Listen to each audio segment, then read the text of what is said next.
ഡേയ് 5 മണി എന്ന് പറഞ്ഞാൽ 5 മണി. അതിന് 1 മിനിറ്റ് അങ്ങോട്ടും പോയില്ല ഇങ്ങോട്ടും പോയില്ല. രാവിലെ അങ്ങ് എത്തിക്കോണം. പിന്നെ നമ്മൾ 2-3 പേര് മാത്രം മതി. ഈ സ്കീമിൻ്റെ കാര്യം ഇനിയിപ്പോൾ വേറെ ആരും അറിയണ്ട. നീ വെച്ചോ. പിന്നെ 5 മണി എന്ന് വെച്ചാൽ 5 മണി. ചുമ്മാ മുണ്ടി അടിക്കില്ല കേട്ടോ.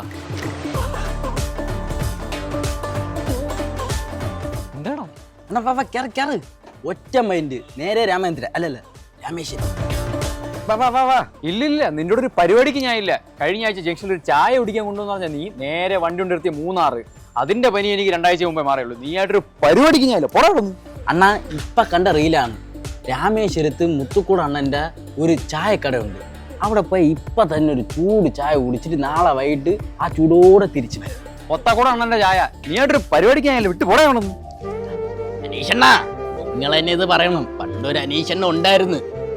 ഉള്ളൂര് പോന്ന് പറഞ്ഞ് എന്നെ മൈസൂര് കൊണ്ടുപോയൊരു അനീഷണ്ണ.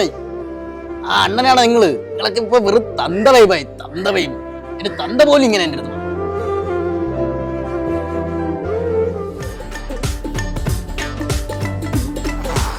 നീ എന്തൊക്കെ പറഞ്ഞാലും നാളെ രാവിലെ 5 മണി കഴിയാതെ എന്നെ ഒരു പരിപാടിക്കും പ്രതീക്ഷിക്കണം. എന്താണ് നിങ്ങൾക്ക് വരാൻ പറ്റാത്ത? എടാ നാളെ രാവിലെ സൂപ്പർ നോട്ട്സിൽ 5 മണിക്ക് 5 AM ക്ലബ് ഉണ്ട്. അപ്പം ഞാൻ അത് കാണാൻ വേണ്ടി സെറ്റ് ആയിട്ടിരിക്കും. ഞാനേ നിങ്ങൾ വേറെ ക്ലബിലൊക്കെ ചെന്ന് കയറുന്നല്ലേ? എടാ സൂപ്പർ നോട്ട്സ് എന്ന യൂട്യൂബ് ചാനലിൽ ഡെയിലി 5 AM ക്ലബ് എന്നൊരു പരിപാടി ഉണ്ട്. നാളെ അതിന്റെ 50ാമത്തെ എപ്പിസോഡാണ്. അതിന്റെ കാര്യമാണ് ഞാൻ പറഞ്ഞാൽ നീ ഇതെന്ന് തോന്നുന്നു. എന്നെ കൂടെ ക്ലബിൽ ചേർക്കണ്ട. ഇവിടെ അതിൽ ചേരാവൊന്നുമില്ല. ഡെയിലി രാവിലെ 5 മണിക്ക് വരെ യൂട്യൂബ് ചാനലിൽ ക്ലാസ് ഉണ്ട്. അതാണ് 5 AM ക്ലബ് എന്നുള്ളത്. മാത്രമല്ല അവിടെ ഇഷ്ടംപോലെ കോഴ്സുകളുണ്ട്. ഏതെങ്കിലും എടുത്ത് പിടിച്ച് ജോലി സെറ്റ് ചെയ്യാൻ നോക്കണേ. എന്നാ നിങ്ങൾ കയറ്. നമുക്ക് അടുത്ത ജംഗ്ഷനിൽ പോയി ചായ പിടിച്ചിട്ട് വരാം. ഏത് ജംഗ്ഷൻ? കൊടൈക്കനാലേ ഒരു സൂപ്പർ സ്ഥലമുണ്ട്.